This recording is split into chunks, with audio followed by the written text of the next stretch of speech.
আল্লাহ সুবহানাহু ওয়া তাআলা বলে, বান্দা আমি আল্লাহর নামের স্মরণ হওয়ার পর তোমার অন্তরের ভিতরে জালজালা পয়দা হয়, তোমার অন্তরের ভিতরে ভূমিকম্প পয়দা হয়। এই আয়াতে কারিমার ব্যাখ্যা আল্লামা জাস্টিস তকি উসমানী দামাত বারাকাতুহু আব্বা আল্লামা শফি রহমাতুল্লাহি আলাইহি তাফসীরে মারিফুল কোরআনের ভিতরে উল্লেখ করেছেন, আল্লাহর কোনো বান্দা, আল্লাহর কোনো বান্দি যখন গুনার কাজ যখন করতে যাবে, খারাপ কাজ যখন করতে যাবে, আল্লাহর নামের স্মরণ হওয়ার পর সাথে সাথে ওই ব্যক্তিটা গুনার কাজটা ছেড়ে দেয়। কার ভয়ে জোরে কন? আল্লাহ সুবহানাহু ওয়া তাআলা বলেন, ওই ব্যক্তিটা হইল পরিপূর্ণ মুমিন, ওই ব্যক্তিটা হইল কামিল মুমিন। এই জন্য যেই সাহাবায়ে কেরাম দুনিয়াতে থাইকা জান্নাতের সনদ পেয়েছে, জান্নাতের সার্টিফিকেট পেয়েছে, ওই সাহাবী কিভাবে কান্দে দেখেন আমার বাবারা। হযরতে আবু বকর যেই সাহাবী দুনিয়াতে থাইকা জান্নাতের সনদ পাইলো, জান্নাতের সার্টিফিকেট পাইলো বাবা, এই সাহাবী বাগানের ভিতর ঢুকছে, ঢুকে একটা পাখি দেখা ওই সাহাবী হযরত আবু বকর কান্দে আর বলতেছে, আল্লাহ আপনি যদি আমারে মানুষ না বানাইয়া, আল্লাহ আপনি যদি একটা পাখি বানাইতেন, আল্লাহ মরার পরে মৃত্যুবরণ করার পরে আমার কোনো হিসাব কিতাব দেওয়া লাগতো না। ওগো আল্লাহ আপনি আমারে মানুষ বানাইছেন, আমি কিভাবে হিসাব কিতাব দেব রে আল্লাহ। এরকম ভাবে হযরত আবু বকর কান্দে, একটা হরিণের দিকে তাকায়া কাঁদতেছে আর বলতেছে, আল্লাহ আপনি যদি আমারে মানুষ না বানাইয়া আপনি যদি আমার এই হরিণ বানাইতেন, বনের হিংস্র জানোয়াররা আমাকে এরকম ভাবে খেয়ে ফেলতো। ওগো আল্লাহ আমার কোনো হিসাব কিতাব দেওয়া লাগতো না। এরকম ভাবে গাছের পাতা হাতের মধ্যে নিয়ে কাঁদতেছে আর বলতেছে, আল্লাহ আপনি যদি আমার গাছের পাতা বানাইতেন, ওগো আল্লাহ আমার কোনো হিসাব কিতাব দেওয়া লাগতো না। ওগো আল্লাহ আমি কিভাবে মরার পরে হিসাব কিতাব দিব রে আল্লাহ। আল্লাহর ভাই এত পরিমাণে আবু বকরের ভিতর, অথচ হাদিসের ভিতরে ওই দিন আমি পড়াইলাম, হাদিসের ভিতরে পড়াইলাম সাহাবা এরকমভাবে নবীগণের পড়ে পয়গম্বরগণের পড়ে যেই সাহাবীর সম্মান, যেই মানুষটার সম্মান আমার আল্লাহ দিয়েছেন, পয়গম্বরগণের পরে যেই মানুষটার সম্মান ইজ্জত আমার আল্লাহ দিয়েছেন, ওই সাহাবীর নাম হইল হযরত আবু বকর। জোরে কোন সুবহানাল্লাহ। দুনিয়াতে থাইকা আমার নবী বলছে, আবু বকর তুমি জান্নাতি। আল্লাহু আকবার। এরপরেও আবু বকর কান্দে। বাবাজি আমার, যেই আবু বকরের এত পরিমাণে ইবাদত, এত পরিমাণে নেক, তাইলে আপনি আমার জিন্দগিতে কান্দা নাই, আপনি আমার জিন্দগিতে কান্না নাই, তাইলে আল্লাহর ভয় পাইতে হবে। কাকে ভয় পাইতে হবে জোরে কোন? আল্লাহ বলেন, ইয়া আইয়ুহাল্লাযীনা আমানুত্তাকুল্লাহা হাক্কা তুকাতিহি ওয়া লা তামুতুন্না ইল্লা ওয়া আনতুম মুসলিমুন।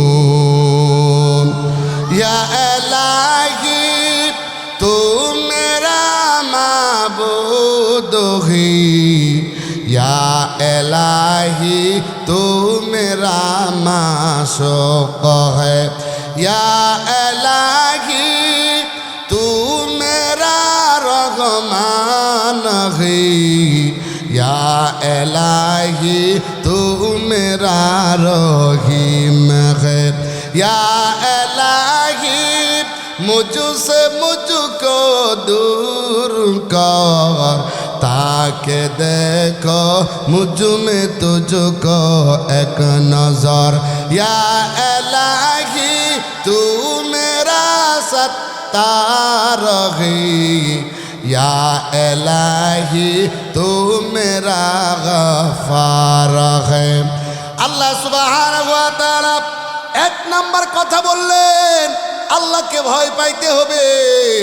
এজন্য বাবাজি আমার, যাদের ভিতরে আল্লাহর ভয় আছে, যাদের ভিতরে আল্লাহর ভয় আছে, তার দ্বারা কোনোদিন সুদ খাওয়া হয় না, তার দ্বারা কোনোদিন ঘুষ খাওয়া হয় না, তার দ্বারা কোনোদিন জিনা হয় না, তার দ্বারা কোনোদিন ভাইয়ের সম্পদ মেরে খাওয়া হয় না, তার দ্বারা কোনোদিন বোনের সম্পদ মেরে খাওয়া হয় না, তার দ্বারা কোনোদিন প্রতিবেশীরা কোনোদিন কষ্ট পায় না। কথা বলেন ঠিক কি না?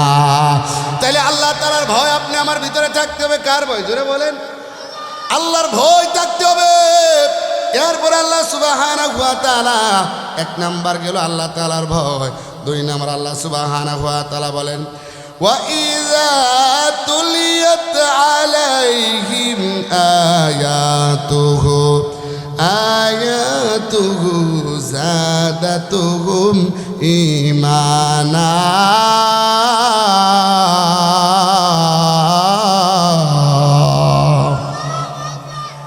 দুই নাম্বার আমল আল্লাহ বলেন, ওয়া ইযা তুলিয়াত আলাইহিম আয়াতুহু যাদাতুহুম ঈমানা। আল্লাহ বলে, বান্দারে, যখন তোমরা কোরআনে কারিমের তেলাওয়াত করবা, যখন তোমরা কোরআনে কারিম তেলাওয়াত শুনবা, তোমরা কোরআনে কারিমের তেলাওয়াত করবা, যাদাতুহুম ঈমানা, আমি আল্লাহ তোমাদের ঈমানকে বাড়ায়া দিমু। কন্যা সুবহানাল্লাহ। তাইলে আমার মাওলার কোরআন তেলাওয়াত করলে আমাদের মহিউস সুন্নাহ আল্লামা মাহমুদুল হাসান সাবদা আহমদ বারকাতুহুমের কিতাব মুতুফায়ে সুন্নাহ কিতাবের ভিতরে আসছে, এরকমভাবে ওই কিতাবের ভিতরে আসছে, তুফায়ে সুন্নাহ কিতাবের ভিতরে আসছে, যারা কোরআনে কারিম তেলাওয়াত করে তাদের তিনটা এরকমভাবে ফায়দা হয়। কোরআনে কারিম তেলাওয়াত করার বিশেষ তিনটি ফায়দা। নাম্বার এক, কোরআনে কারিম তেলাওয়াত করলে দিলের জং দূর হয় এবং দিল পরিষ্কার হয়। দুই নাম্বার হলো, কোরআনে কারিম তেলাওয়াত করলে আল্লাহ তাআলার মহাব্বত বৃদ্ধি পায় এবং তার নৈকট্য লাভ হয়। তিন নাম্বার হলো, কোরআনে কারিম তেলাওয়াত করলে প্রত্যেকটা হরফে কমপক্ষে 10টি করে নেকি পাওয়া যায়। চাই সে বুঝিয়া পড়ো কতবা না বুঝিয়া পড়ো। যারা বলে যে না বুঝিয়া পড়লে কোনো নেক হবে না, কোনো সব হবে না, তাদের কথা ঠিক না। কথা বলেন ঠিক কি না? না বুঝিয়া পড়লেও মাওলার কোরআনে কারিমের তেলাওয়াত করলে সব হয়। দুইজন বন্ধু এরকমভাবে মাছ মারার জন্য গেল। রাতের বেলা সেখানে যাওয়ার পর দুইজনে মশায় কামড়ায়। কি কামড়ায়? যেরকম মশায় কামড়াইতেছে। একজনে দুস্তরে একটা লাঠি, একটা গাছের ডাইল ভেঙ্গানো, মশাটি একটু তারায়। তো রাতের বেলা তো গিয়ে একটা ডাইল ভেঙ্গালছে, আর এদিকে বাড়িতে একটা, হেদিকে বাড়িতে একটা, মশা তারাইতেছে। সকালবেলা উইটা দেখে দুইজনের শরীরের মাঝে 5 কেজি গুজ বাস। কয় কেজি গুজ? আরে হুজুর মানছে শরীরে গুজবারে কেমনে? গুজবারে হইলো মানে গাল দাসি এই ফুলে এত বড় হয়েছে, মুখটাই ফুলে, নাকটা ফুলছে, পেটটা ফুলছে, পুরা শরীর ফুইলা। এই কিরে দোস্ত কি আনলি? জানি না তো কি আনছি। দেখি এখন তাকায় দেখে যে সূত্রা গাছের ডাল। কি গাছের ডাল? দোস্ত রে, আমি তো রাতের বেলা অন্ধকার, এটা বুঝছি না, এটা দেখছি না, না বুঝা না দেখে আনছি। এই জন্য সূত্রা গাছের ডাইল যে সূত্রা গাছের পাতা যদি না বুঝা শরীরে লাগাইলে অ্যাকশন হয়, আমার মাওলার কোরআন না বুঝা পড়লেও ইমানের অ্যাকশন হয়। কথা ঠিক কিনা যেরকম? তাইলে যারা বলে কোরআন তেলাওয়াত না বুঝা করলে কোনো সব হয় না, তারা আমল চুর। কন কিছুর? কথা কন না কেন কিছু? তারা হইলো 1 নম্বর আমল চুরি। আমল চুরের কথা আমরা কোনোদিন শুনবো? ঠিক না ব্যাটিক জোরে কর। কয়েক মিনিটের ভিতরে আমি শেষ করে দিচ্ছি। বক্তা বসায় আলোচনা করার আমার অভ্যাস নাই। তাহলে 2 নাম্বার আমল হলো বাজান কোরআনে কারিমের তেলাওয়াত করা। তাইলে এই কোরআনে কারিমের তেলাওয়াত এই মাদ্রাসার হয়। মাদ্রাসারা তেলাওয়াত করে, মাদ্রাসায় ছাত্র দিব, টাকা দিব, অর্থ দিব। কারা কারা তৈরি ইনশাআল্লাহ? হাতটা দেখাই দেবে সকল দিন হাতটা ইনশাআল্লাহ। ছাত্র দিব তো ইনশাআল্লাহ। আল্লাহ কবুল করে বলেন আমিন। তাইলে 2 নাম্বার চলে গেল। 3 নাম্বার আল্লাহ পাক রব্বুল আলামিন বলতেছেন, ওয়া আলা রাব্বিহিম ইয়াতাওয়াক্কালুন। 3 নাম্বার হলো যারা আল্লাহর উপর তাওয়াক্কুল করে, আল্লাহর উপর ভরসা করে চলে গেল 3 নাম্বার। এবার আসুন বাবা 4 নাম্বার আল্লাহ বলেন, আল্লাযীনা ইউকিমুনাস সালাহ। 4 নাম্বার হলো যারা নামাজ পড়ে, নামাজ যারা আদায় করে। এবার আসুন বাবা 5 নাম্বার আল্লাহ সুবহানাহু ওয়া তাআলা বলেন, ও আল্লাহ সুবহানাহু ওয়া তাআলা বলতেছেন উলা ওয়া মিম্মা রাযাকনাহুম ইউনফিকুন।